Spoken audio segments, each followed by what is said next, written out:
സ്വകാര്യ സർവകലാശാല ബില്ല് പാസാക്കി നിയമസഭ. ഇടതു സർക്കാരിന്റെ പുതിയ കാൽവെപ്പെന്ന് ഉന്നത വിദ്യാഭ്യാസ മന്ത്രി ആർ ബിന്ദു. സർക്കാർ നിയന്ത്രണം സർവകലാശാലകളിൽ ഉറപ്പാക്കുമെന്നും മന്ത്രി. ഉന്നത വിദ്യാഭ്യാസ മേഖലയിൽ കച്ചവടത്തിനിടയാക്കുമെന്ന് പ്രതിപക്ഷം ആരോപിച്ചു. വിവരങ്ങളുമായി അർജുൻ രാജ് ചേരുന്നു.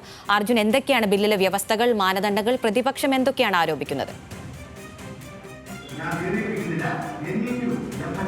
അഖില, ഉന്നത വിദ്യാഭ്യാസ മേഖലയുമായി ബന്ധപ്പെട്ട പുതിയ ഒരു കാൽവെപ്പെന്നാണ് ഇപ്പോഴത്തെ ഈ ബില്ലിനെ ഭരണപക്ഷം പറയുന്നത്. എന്തായാലും ബില്ല് ഇപ്പോൾ നിയമസഭ പാസ്സാക്കിയിരിക്കുകയാണ്. പ്രധാനമായും ബില്ലിൽ ഉള്ള വ്യവസ്ഥകൾ 25 കോടിയുടെ എൻഡോവ്മെൻറ്റ് ഫണ്ട് മുൻകൂറായി നൽകണം. അത് ഈ സർവകലാശാല ഏതെങ്കിലും തരത്തിൽ പിരിച്ചുവിടുന്ന ഘട്ടം വരെ സർക്കാരിൻ്റെ കയ്യിലായിരിക്കും ഉണ്ടാവുക. 24,000 ചതുരശ്ര മീറ്ററിലായിരിക്കും കെട്ടിടങ്ങൾ ഉണ്ടാവുക. 40% സംവരണം ഈ വ്യവസ്ഥ ചെയ്തിരിക്കുന്നുണ്ട്. ഒപ്പം തന്നെ സ്ഥിര താമസക്കാരായിട്ടുള്ള ആളുകൾക്കായിരിക്കും ഈ 40% സംവരണത്തിന് അർഹതയുണ്ടാവുക. SC/ST വിദ്യാർത്ഥികൾക്ക് സർക്കാർ നിർദ്ദേശിച്ചിട്ടുള്ള ഫീസ് ഇളവ് ഉണ്ടാകും. അതേസമയത്ത് പ്രതിപക്ഷം മുന്നോട്ട് വെച്ച ഏറ്റവും പ്രധാനപ്പെട്ട ഭേദഗതി ഈ പിന്നോക്ക വിഭാഗങ്ങൾക്ക് ഫീസ് ഇളവ് വേണമെന്നതായിരുന്നു. PC വിഷ്ണുനാഥ് MLA ആണ് ഇത് സംബന്ധിച്ച ഭേദഗതി മുന്നോട്ട് വച്ചിരുന്നത്. പക്ഷേ അത് നിയമസഭ വോട്ടിനിട്ട് തള്ളുകയാണ്. പ്രതിപക്ഷം പ്രധാനമായും ആവശ്യപ്പെട്ടതും ഈ പിന്നോക്ക വിഭാഗത്തിലെ ആളുകൾക്ക് കൂടി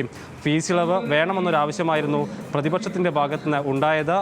പക്ഷേ ആ നിർദ്ദേശത്തിന് അംഗീകാരം ഉണ്ടായിട്ടില്ല. അതല്ലാതെ തത്വത്തിൽ ഈ ബില്ലിനെ പ്രതിപക്ഷം അംഗീകരിക്കുന്നുണ്ട്.